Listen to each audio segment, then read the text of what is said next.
Hello, welcome to another session of LinkedIn Live, YouTube Live at DataSafeguard. Today, we have a very interesting topic, and I can say it's a thought-provoking session on data privacy in the age of AI regulation, exploring the AI Act's impact. Today, we have our guest, Nilima Misra. Welcome, Nilima. Thank you for having me. Pleasure to have you here. Nilima, can you introduce yourself? Absolutely. Why not? So, yeah, as you can see from the topic, the word AI and data privacy comes. So, my life has been revolving around these two words. I've been working as a data expert for last 23 years. I have literally, after my education, traveled all over the world and lived and worked in around 45 countries, so a lot of global experience, and that also have given me chance to look at companies, product companies like Microsoft, who works on data, and also look at management consulting companies like Accenture and others, how they look at data. But at the same time, I have worked with a lot of Indian IT consulting firms. Yeah. So their perspective of data also what I have seen. And with all this, with this experience of years on data and building solutions around it and ideation to incubation to whole implementation of it, I have realized that data tells a lot of story if you make it say so. There was a very interesting quote I love about the data when people say, if you really torture your data enough, it will confess to anything, right? So that's Really? what we always say, and that has become my passion. So recently, for last 7 years, I'm working in AI, machine learning, and digital experience of customers, which is a direct derivative of data driven thinking. So it's very interesting, the topic data privacy plus the application of that same thing in AI. So really happy to be here and having this chat with you, Damodar. Great, great. Talk about little bit about your company, Dtic. Sure. Yeah, So I have been all, as you have heard just now, I've worked in many companies. So yeah, starting from all these product companies and management consulting company, a lot of IT consulting company like Cognizant, HCL. These are the names which yeah, all of you might have heard. yeah. But in 20 exactly when the COVID was in its top thing, I was already thinking that okay, I have lived a very comfortable life, worked in corporate worlds. It's time to take risks and it's time to be an entrepreneur myself. And then I started my company without really having a very big long term plan in hand. But COVID has been a pain for many people, a very bad experience. Yeah. But COVID has brought one thing positive, Hmm. that companies who are not truly digital had to become digital to Yeah. address the environment. And that's when my whole concept of Dtic, the company is called Digital as a Service, is to bring company who don't have too much of money or too much of cash flow to be digital, but they still should have the opportunity to become a truly digital company. And that's how Dtic got started in 2020 September. We have completed 3 years now officially. We celebrated that Congratulations. recently. Yeah. Thank you. And digital and data is so hand in hand. So while giving digital solutions to our end customers, data privacy, ethics, regulations becomes a topic. So Super. Dastic, in its core, experience data privacy and regulations on a daily basis when we serve our Great. customers. So Super. Great to hear from you. Let me set the context for today's topic. In today's data driven world, the rapid advancement of artificial intelligence technology has brought both unprecedented opportunities and significant challenges as well, particularly in the realm of data privacy. The recent introduction of AI regulations such as AI Act has really set the stage for a new era in which data privacy and AI coexist under a more, I can say, comprehensive legal framework. We'll talk about more on the AI Act and we'll hear from Nilima. The AI Act is a landmark piece of legislation makes a crucial step forward, addressing the ethical and privacy concerns surrounding AI deployment. Right? It introduces rules, standards for AI ecosystem, focusing on transparency, accountability, and safety. As you navigate this evolving landscape, it becomes imperative to explore the impact of AI Act of on data privacy. So those who have joined, not well familiar with what I do and my company does. So I'm from Data Safeguard. We are a AI empowered SaaS company, and we are solving data privacy and synthetic fraud global challenges. So basically, we are helping organizations eliminating regulatory fines, preventing fraud losses, protecting data breaches, and building consumer confidence. If you see, recently we got awarded as the most innovative data privacy and compliance solutions provider 2023 for US, and our flagship product ID Oh, that's Redact great. is already launched in Azure Marketplace ecosystem. Let me give you a little bit on the evolution of data privacy and synthetic fraud. If you see 20 years ago, like Nilima was talking about how COVID has really enabled her to make that company, digital transformation, combination of data privacy and AI. If you see 20 years ago, data privacy and cyber security become relevant. But enterprises, they invested more in cybersecurity, and you know how cybersecurity is these days, right? So COVID, similarly, like COVID, also turbocharged data digitization. So hackers are very very active these days. They are very intelligent, and they are the only guy who are breaching the PII and PHI data easily. So data digitization create the impetus of synthetic fraud. Hackers are creating Frankenite identity to inflict fraud losses. If you see the global challenges, 2021, around 300 companies are fined close to 10 billion. 2023, we are expecting that again another 300 plus companies, they will be fined 25 billion. Mm. Similarly for synthetic fraud, it's a 1 trillion, and this year by end it is 3 trillion. So these are the challenges actually. If you see, other than our ID Redact, our flagship product, and ID Mask, we have a data science lab that is a Mm. future platform Mm. where we have future products like your merger and acquisition fraud, trading fraud, investment fraud, payment fraud, insurance fraud, credit card fraud, health analytics. A lot of things are coming, till let's say your clinical diagnosis for personalized treatment. These are all things are coming in data safeguards. Please stay tuned, and we will keep you updating on the all the development from time to time. So it's time for me to go back to Nilima, ask a couple of questions. Hey Nilima, can you tell me more about? I think you talk about what is, how can you tell me more about your understanding of the offering in data driven digitization and how machine learning AI, and what are the biggest challenges and opportunity you see in the era of ethical AI? Absolutely. Absolutely. Love to talk about it. So, we as a company, because I'm trying to talk from my experience, what I've seen, we actually do a lot of AI machine learning development analytic solution providing for our customers. We try to help our customers to be truly data driven with full stack cloud enablement and advisory service. A biggest component in this process, we always get the questions is about the information security and the cyber security dimension of it. Instead, in some cases where we actually help them in their even very initial journeys, when they are actually blueprinting the enterprise architecture, the information architecture, there itself there are already questions about security, privacy, and other things comes, because most of the company, based on the kind of data they use, they have to be PII compliant, GDPR compliant. Obviously, Yeah. Europe is, as somebody told me once, Europeans regulate, Americans innovate. Yeah. So Yeah. we are we as a continent itself are driven by regulations, trying to Regulation. control things go when that goes wrong, right?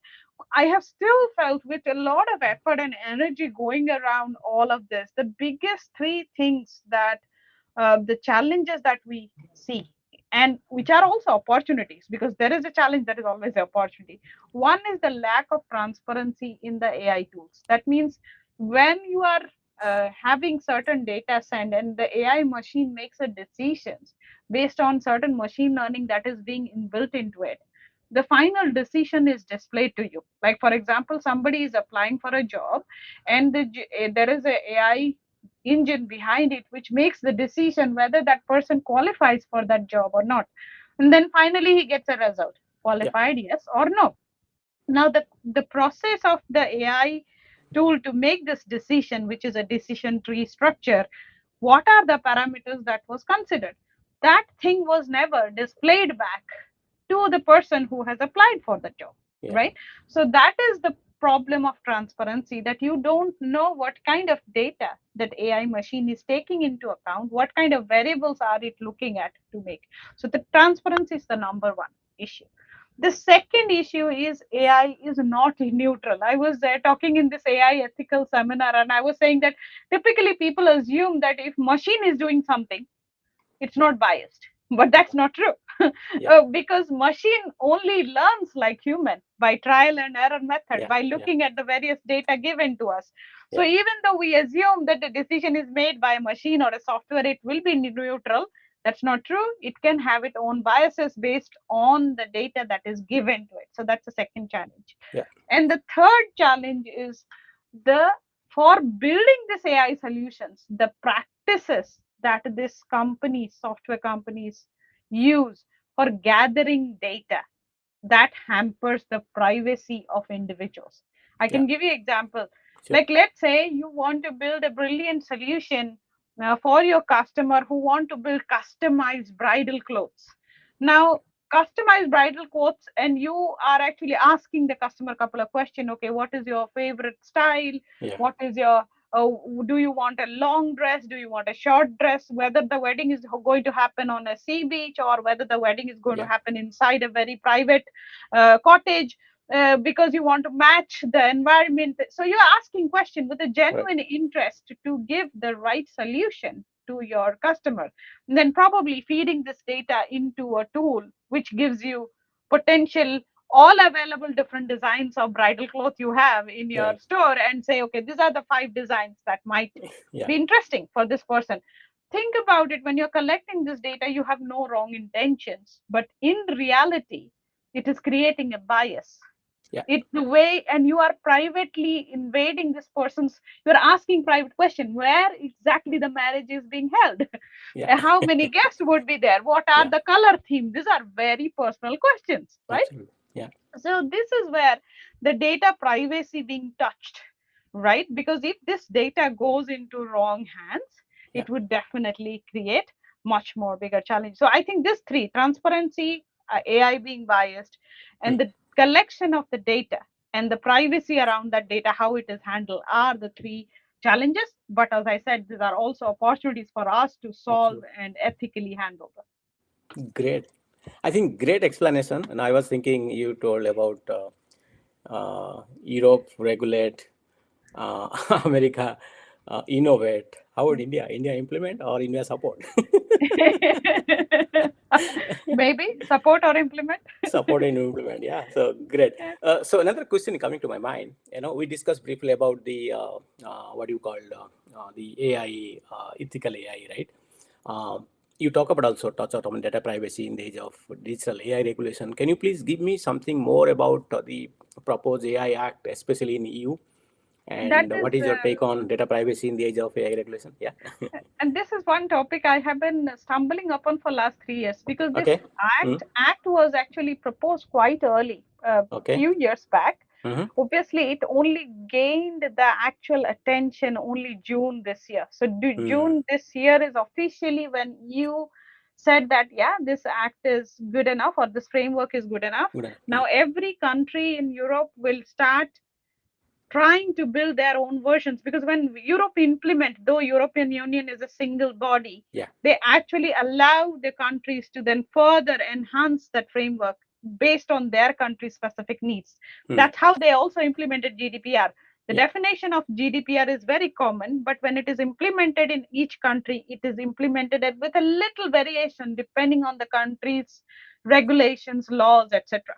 Right? So that's how they have now given a go ahead for country to relook at it. However, this act 3 years back, where it started and what Yeah. it is today, are completely different. Now it is talking about a Mm. framework that allows to only address high risk AI systems. So that the current law just only caters to this question that okay, we should not have national level social scoring of individuals based on CCTV cameras, identifications of systems, etc. This is Yeah. real violation of data privacy, individual rights to be forgotten, etc. Right? Right. This is the only part they have catered to. But in the original concept or idea, there were already a lot medium risk and low risk thinking also was included, which is not there yet in this act. I'm Mhm. sure when we Yeah. become better and more people will have scalable AI solutions implemented, Yeah. this act also will get modified to accommodate those medium and low risk. My point here is this act now, right now, is addressing the most critical problem, that is data privacy, Yeah. and ensuring that your right to be forgotten, your right to be, that is protected. But there are other challenges which I talked about: the lack of transparency, AI being not neutral. Those things are not yet addressed, and once that comes into picture, once that framework starts getting implemented, we will see much more difficult things for companies who Okay. have implemented AI, because they have to cater to a lot more than just the current high risk systems. Great insight. Thank you so much.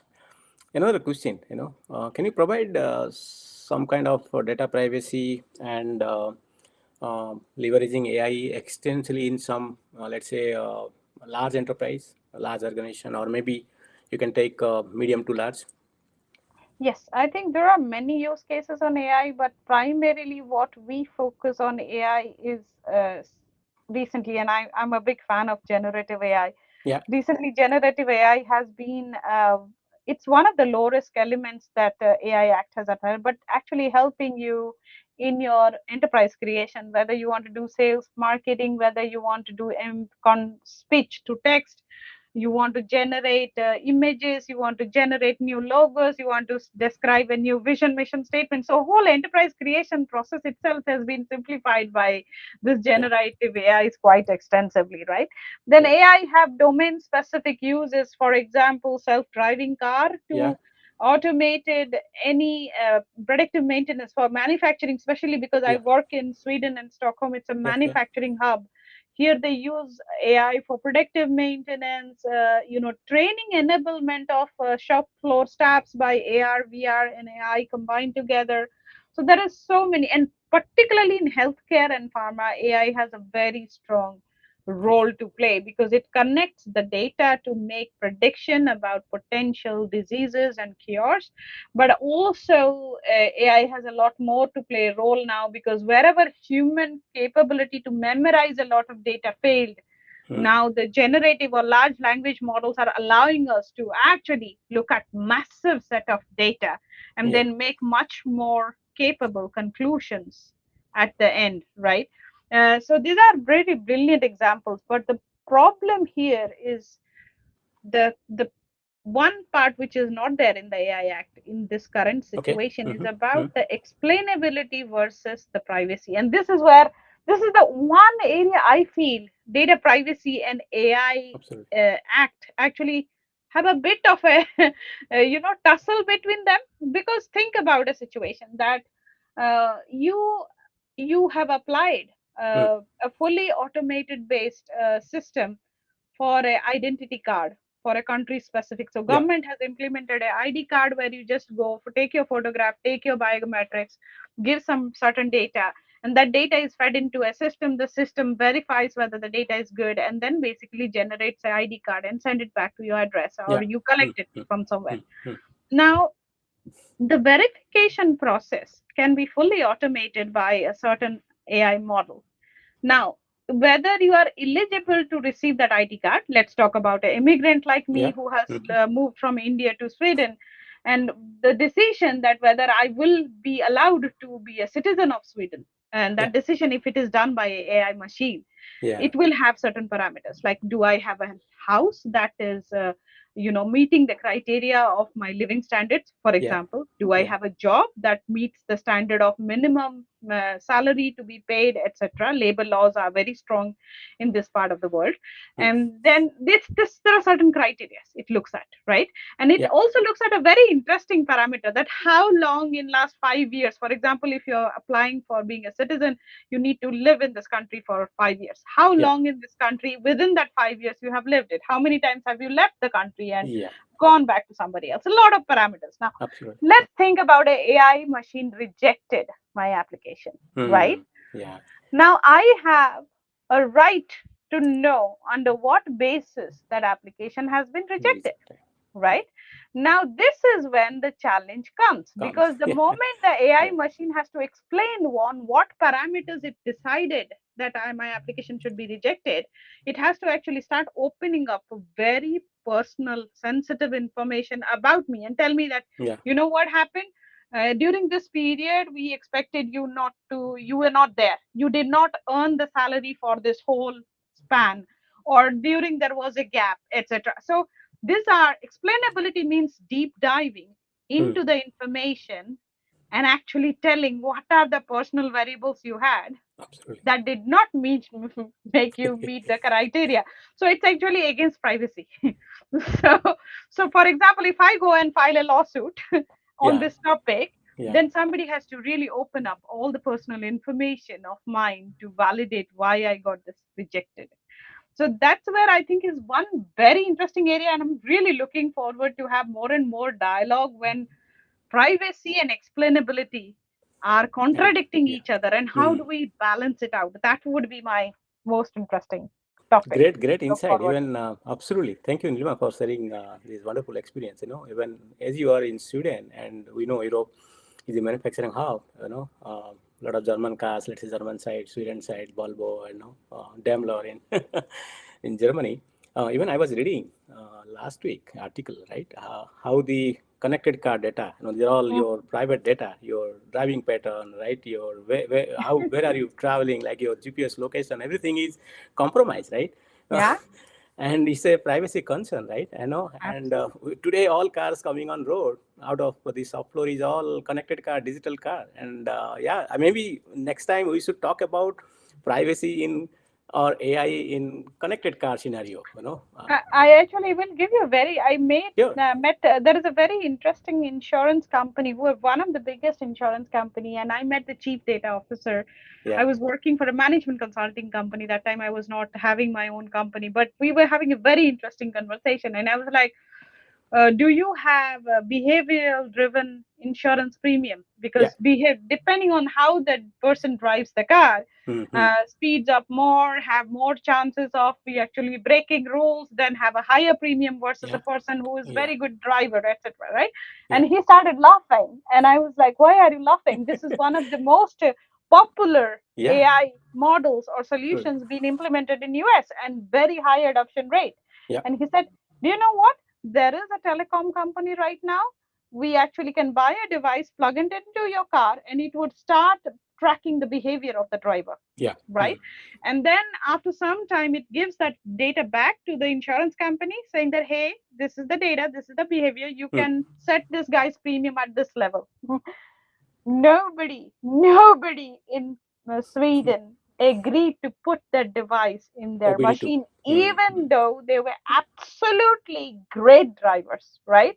Yeah. It's because of the that European regulate that thinking that my personal data is Yeah. important and Mm. my behavior cannot be tracked by somebody else to give me some benefits. That Yeah. mindset actually have completely failed that behavioral based premium model here in Europe, right? So Absolutely. that's why you will also see a cultural dimension to this Yeah. Yeah. challenge Yeah. Yeah. That's that we need to think ethical behavior or regulations in a dimension of how it happens in a European continent or an American land. How does that differ, and how the regulations would differ? That would be really fun to look forward to. Yeah, absolutely. I think we should have a separate session on connected car and data privacy and how the Gen AI or AI ethics come into play, right? Yeah. exactly. So, what would be your concluding remarks, both data privacy and AI Act? I think my most important thing is the AI Act that is there in place is just the starting point. It's Mhm. going to get more better. The framework is going to be more elaborate and bigger. That means anybody who's deploying AI solutions at this point of time without being sure about the privacy, Mhm. the ethical dimension of it, need to be much more careful. So people have to really be every organization like Amazon, Microsoft have hired an ethical head, AI Yeah, ethics head recently. yeah. The objective is to be aligned to what's happening in the regulatory world. So I would let give feedback that keep watching, be aware what's happening, and act as soon as possible. That would be my concluding remarks. Super. Thank you. Thank you, audience. So yeah, in essence, if you see the discussion we had or the conversation we had, the AI Act heralds a new age in which data privacy and AI coalesce to create a responsible and ethical AI landscape. It signifies a commitment to striking a balance between the benefits of AI innovation as well as the preservation of individual rights, like we talk about a couple of examples, right?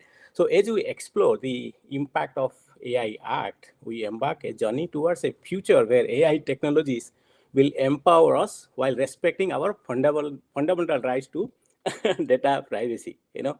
So thank you, Nilima. I appreciate your time on a busy Tuesday, joining from Sweden. And thank you, audience, for listening to us. So again, we will have another session with a different and interesting topic on data privacy plus other emerging technologies. Thank Thanks a you. lot. It was Take care. really a nice conversation. Thank you. Thank you, Nilima.